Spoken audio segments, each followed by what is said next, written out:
Hello बच्चों, आप सब कैसे हैं। आप सभी का टाइम विद एजुकेशन 2.0 में स्वागत है। जैसा कि हम लोगों ने कल पराशरण दाब के क्वेश्चंस पढ़ा था, जिसमें कोई मतलब विद्युत अनवघट की जो मात्रा दी गई थी, वो विद्युत अनवघट की मात्रा 50%, 25% या 5% यानी कि परसेंटेज के केस में दी गई थी। आज हम पराशरण दाब से संबंधित एक क्वेश्चन देखते हैं कि जिसमें मात्रा नहीं दी जाएगी। जैसे दे रखा है क्वेश्चन कि 27 डिग्री सेंटीग्रेड ताप पर ग्लूकोज के कैपिटल M/10 बिलियन का पराशरण दाब क्या होगा। तो आज हम ये पराशरण दाब का सेकेंड पैटर्न देख रहे हैं कि जब सवाल में जैसे कैपिटल M/10 है, कैपिटल M/20 है, इस टाइप का अगर कोई पराशरण दाब का क्वेश्चन आएगा तो हम उसको कैसे सॉल्व करेंगे। जबकि हमने आपको कल बताया था कि अगर कोई भी क्वेश्चन पराशरण दाब का आता है तो उसमें जैसे R की जो वैल्यू होगी, जैसे हम लोग बिलियन कांस्टेंट कहेंगे, तो बिलियन कांस्टेंट की जो वैल्यू होती है वो नियत रहेगी, यानी कि 0.0821 लीटर वायुमंडल प्रति डिग्री प्रति मोल होती है। लेकिन इस सवाल को अगर हम देखते हैं तो इस सवाल में हमारे पास केवल टेम्परेचर है, ना तो कहीं आयतन दिया गया है, ना कोई परसेंटेज में वैल्यू दी गई है। तो इसको कैसे लगाएंगे। बड़ा आसान सवाल होता है। अब हम इसको सॉल्व कर रहे हैं, देखिए आप।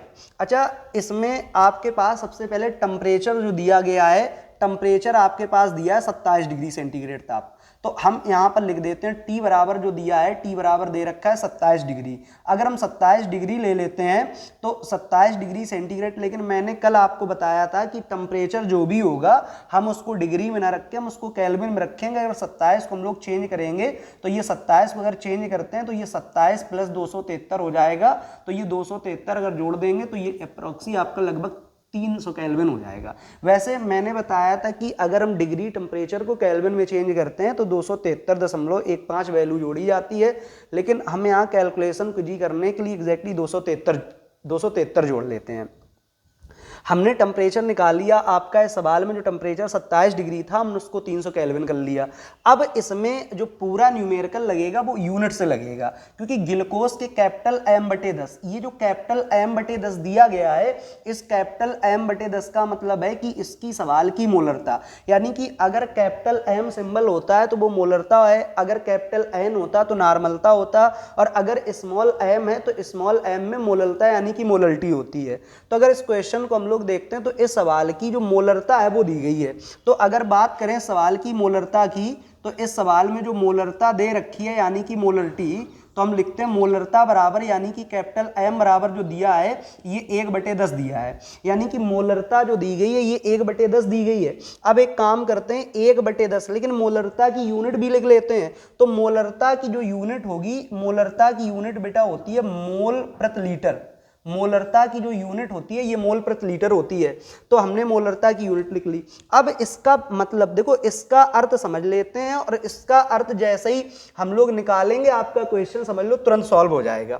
इसका मतलब है कि 1/10 मोल जो है, जो ग्लूकोज है, ग्लूकोज के 1/10 मोल जो है ये प्रति 1 लीटर में घुले हुए हैं, यानी कि ग्लूकोज के 1/10 मोल जो है वो प्रति 1 लीटर बिलियन में है।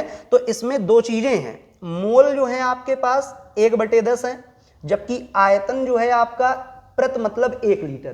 प्रत की अगर बात करें तो प्रत का मतलब 1 लीटर, तो आपके पास आयतन भी है और मोल भी है। तो नीचे हम लोग लिख लेते हैं कि आपके पास इस सवाल में मोल अगर देख लें तो मोल को स्मॉल n से लेते हैं। मोल बराबर दे रखे 1/10 दे रखे हैं, जबकि अगर इस सवाल में हम लोग आयतन की बात करें तो इस सवाल का जो आयतन दिया गया है, वॉल्यूम, ये दिया गया जाके आपका 1 लीटर दिया है। अच्छा, ये सवाल में दिया नहीं था, हमने ये जो M/10 था इस यूनिट से निकाल लिया। अब आपके पास सब कुछ है। मैंने बताया था कि R की जो वैल्यू होती है, R की वैल्यू कांस्टेंट है। अब फार्मूला लगाते हैं हम लोग पराशरण दाब का। तो पराशरण दाब के दो फार्मूले हैं, एक PV बराबर nRT होता है और एक PV बराबर W/mRT होता है। यानी कि अगर n का मान हम लोग W/m रख देते हैं तो सेकेंड फार्मूला मिल जाता है। तो एक काम करते हैं, यहाँ पर फार्मूला हम लोग लगाते हैं। हमें पराशरण दाब निकालना है तो PV इक्वल टू हम लगाते हैं nRT लगा लेते हैं। तो क्योंकि अगर हम n का मान रख दें, क्योंकि n नंबर्स ऑफ मोल है, अगर मोल निकालेंगे तो मोल का फार्मूला होता है भार बटे अणु भार, यानी कि वेट बटे मोलिकुलर वेट होता है। तो n का मान रखें तो W/m रख सकते हैं, लेकिन हमारे पास डायरेक्ट n की वैल्यू है तो हम W/m नहीं रख रहे हैं, हम केवल इसी सॉल्व कर लेते हैं। जबकि हमें निकालना पराशर दाब है, तो देखते हैं पराशर दाब कैसे निकलेगा। तो एक काम करते हैं, हम V को कर लेते हैं नीचे, तो P = ये हो जाएगा जाके nRT बटे ये V हो गया जाके। अब एक काम करते हैं, इसमें पूरी वैल्यू रख लेते हैं। तो अगर इसमें पूरी वैल्यू रखेंगे तो देखो P = क्या मिलने वाला है, n का मान कितना दिया, n का मान 1/10 दिया है।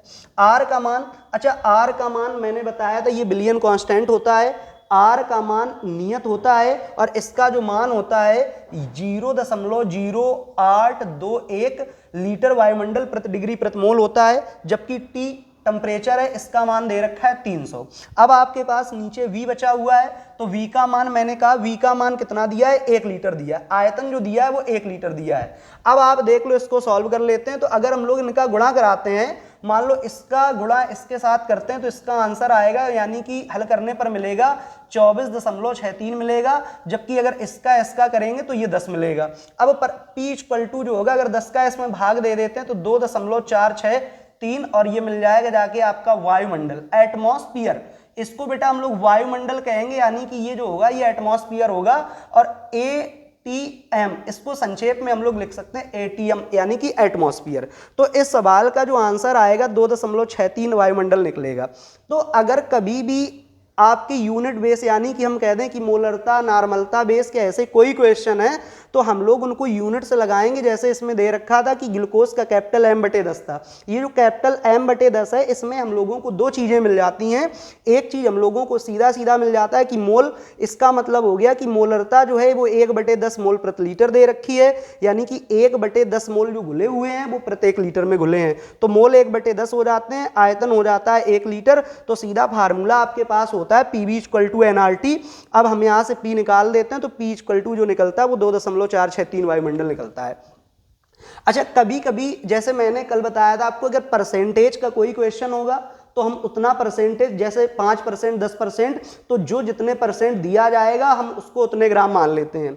अब एक बात और कि कभी कभी न्यूमेरिकल जैसे होगा, मैंने जैसे कल समझाया था आपको, मान लो इस सवाल के लिखने के बाद आप एक दो चीज़ें और देख लो। जैसे अगर मान लो किसी भी सवाल में आयतन जो है वो ml में दिया जाएगा, तो आपको पता है कि हम लोग ml में आयतन नहीं रखेंगे, हम लोग उसको लीटर में रखेंगे। यानी कि जैसे हम कहते हैं 300 ml दिया गया है, तो 300 ml में 1000 का भाग कर लेंगे तो हमें मिल जाएगा कि।